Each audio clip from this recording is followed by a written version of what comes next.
안녕하십니까. 부동산 5분 강의의 이종훈 세무사입니다. 지난 12월 13일 날 임대사업 활성화 방안이 발표가 됐습니다. 8.2 대책 영향으로 다주택 보유자이신 분들이 임대사업자 등록하시는 것에 대해서 관심이 많으시고 많이들 하시는데요. 조금 더 확대 또는 지원을 하기 위해서 새로운 대책들이 발표가 됐는데요. 내용을 하나씩 살펴보겠습니다. 우선 취득세나 재산세 이런 부분을 감면을 확대를 해주고요. 임대소득세 감면도 더 많이 해주도록 바뀌었습니다. 그리고 양도소득세 감면도 더 확대가 되고요. 종부세 부분은 아쉽게도 감면 기준 개선이라고 표현되어 있지만 지원 범위가 조금은 축소가 될 것 같습니다.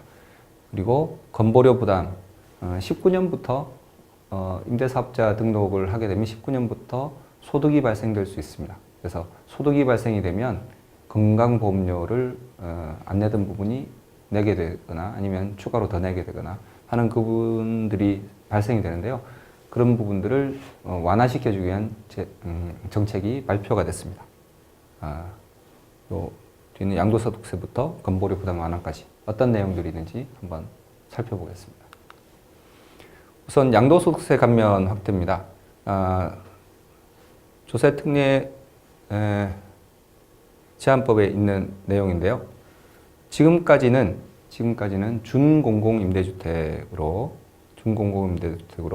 8년 이상 임대를 하면 장기보유 특별공제율을 50% 적용해 주던 것을 해줬고 10년 이상 임대를 해야 70% 장기보유 특별공제를 해주던 것을 개선된 내용은 8년 이상만 하면 똑같이 70% 공제를 해줍니다. 이 부분은 19년 이후 부분부터 적용이 되도록 됐는데요. 어쨌든 8년에 50%였던 것이 8년에 70% 굉장히 많은 부분을 감면을 해주는 효과가 될 것 같습니다. 그리고 종부세 부분은 과거에는 5년 이상 임대를 하는 그 단기 임대주택이라고 표현을 했죠. 5년 이상 임대하는 경우에도 종부세 대상에서 빼줬었습니다. 그런데 양도소득세 중과에서도 빼줬었거든요. 근데 이번에는 8년 이상 임대를 해야만 조정대상 지역의 양도소득세 중과에서도 빼주고요. 종부세 합산에서도 빼줍니다. 약간은 범위가 축소된 거고요. 장기 임대를 권장하기 위한 내용입니다. 이 내용은 18년 4월 이후 등록하신 분들에 대해서 적용이 되고요. 18년 3월 31일까지 등록하신 분들은 여전히 종전 내용을 적용받을 수 있습니다. 그러니까 3월 31일까지 단기 임대주택 등록하신 분이 그 이후로 5년 동안 임대를 하신다면 중과세도 배제가 되고요. 종합부동산세도 내지 않으셔도 될 것 같습니다. 그래서 등록을 서두시는 게 좋을 것 같습니다.